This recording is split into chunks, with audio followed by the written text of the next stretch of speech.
Oh, did you see it come off the bone?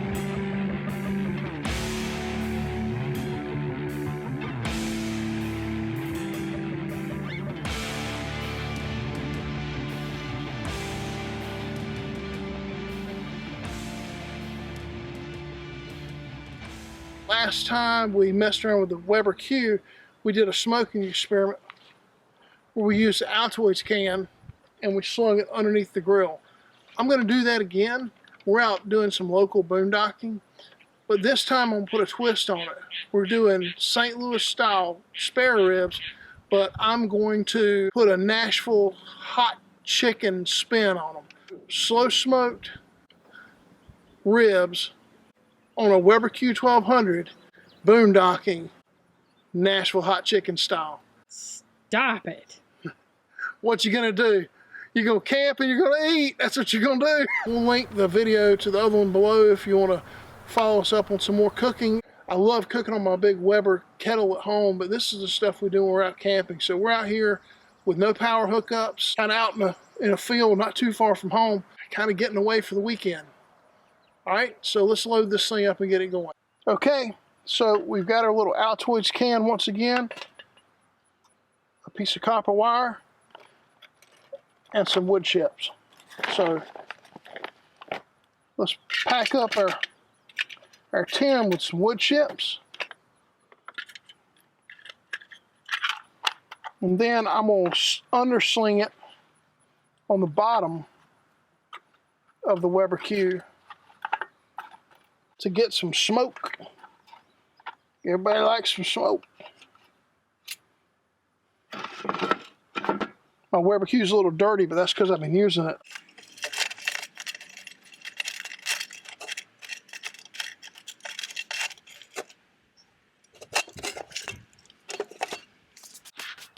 So there it is, kind of underslung, not too far from where the burners are, so let's hope it gets good and hot. Now these are St. Louis style ribs or spare ribs, not baby backs. I usually do baby backs. So I'm gonna pull what silver skin or this membrane off the back that I can. There's a flap of meat over them, so it's a little bit different. Use a butter knife and a paper towel. So now because I'm doing it in a Weber Q, I'm gonna slice it into 3 parts, and I'll show you guys why I'm doing that as we get into the cook. And I'm gonna go fairly light on the rub right now because I got plans for the ribs later on.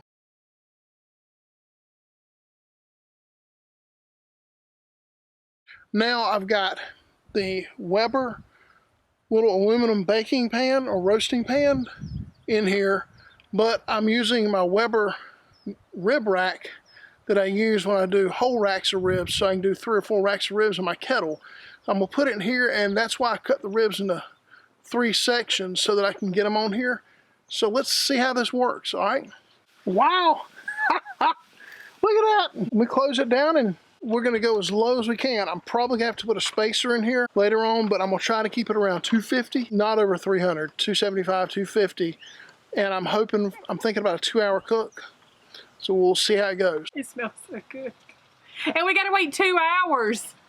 We're about 45 minutes into it. I've had to make 2 adjustments, all right? So those adjustments are, 1, it was getting a little too hot. It was climbing up to 300, and I really don't want that. So I used my little Weber Q rock spacer. Not sponsored. Okay, so yeah, the rocks are free around here. So I did the rock spacer, and that's really important because it's letting a little bit of that hot air vent out at the bottom.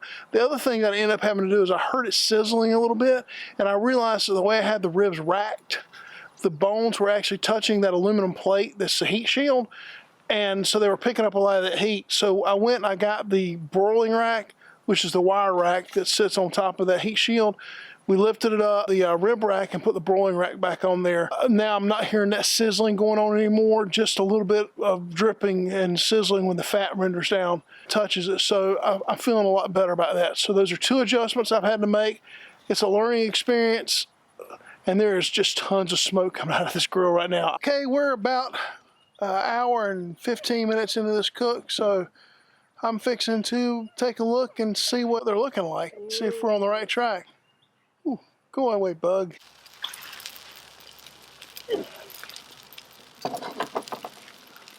hot rock. Okay, so what I just did was I wanted to flip the ribs over so that the hot end wouldn't always, or one end wouldn't always be down toward the hot side. I want to take a look at it. They seem to be doing really good. They're starting to pull a little bit from the bone. Still tons of moisture, fairly tender. And the rock's helping keep the heat. The spacer's helping keep the heat right. I'm getting a lot of smoke coming out of it, so I believe that my little Altoid smoking tin that's underslung under the grill is working pretty good. So overall, pretty darn happy. So what I'm gonna do now, this is the Nashville hot part of it. We've been cooking for a while, and now what I want to do is, we made Nashville hot chicken a while back, and it was absolutely wonderful. That's when you fry the chicken, and then you use some of the hot oil from the chicken in a spice blend, and you put that on the chicken when it's done. So since we're not frying anything, but we did cook some really awesome thick sliced bacon this morning. So I saved the bacon fat from that, or the bacon grease from that. I'm gonna mix the bacon grease in to act as my oil for my Nashville hot spice. And we'll put a list down of what this is, but it's pretty simple. It's cayenne pepper, chili powder, garlic powder, a little bit of cumin, black pepper, and salt, and some brown sugar. Cayenne is to taste. Okay. So I didn't put a lot in there, but I mean, it's Nashville hot ribs, right? Right. And then I'm gonna set it in a ramekin over on the edge of the grill and let it heat up so I can brush it on. My mixture, my bacon grease is melted, and I've got it blended in, and we've been a little over 2 hours. I've checked, and I'm probably at about 178 degrees internal. They're still plenty juicy. They're not overcooked.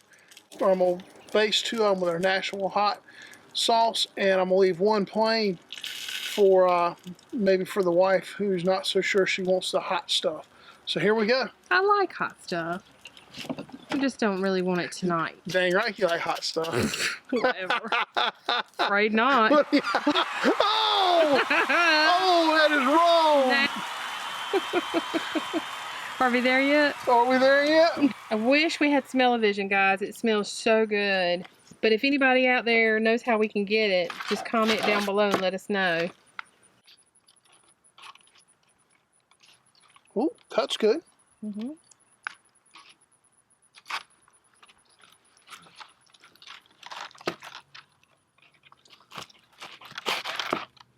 Well, that was tender.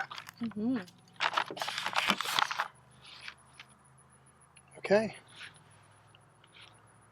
All right, tell us what you think. Oh, did you see it come off the bone? Yeah. Oh, that's delicious. I'm so happy. The Nashville hot, so it's not crazy hot, that I've got some smoke in there. Look at the juice. Okay, I'm gonna try it now. I'm gonna try the hot, and then I'll try the plain. Actually, I'll try the plain and then the hot. How about that? So here's just the Bad Byrons. So good. So tender, so juicy. That's really, really good. Okay, here's the hot Nashville hot one. The other one was really good. That is really good. It's good, isn't it? We're gonna have to sauce the other one. All right, everybody, so that was Nashville hot ribs. I got rib meat in my teeth. We won't stop. That was Nashville hot ribs on a Weber Q smoke. About 2 hours and 15 minutes. I used a little Weber rib rack. Rear rack. Take an Altoid tin, throw a few holes in it. We'll link that video. It works. It's subtle, but it works. Let's go get Jake. Love you guys. Bye.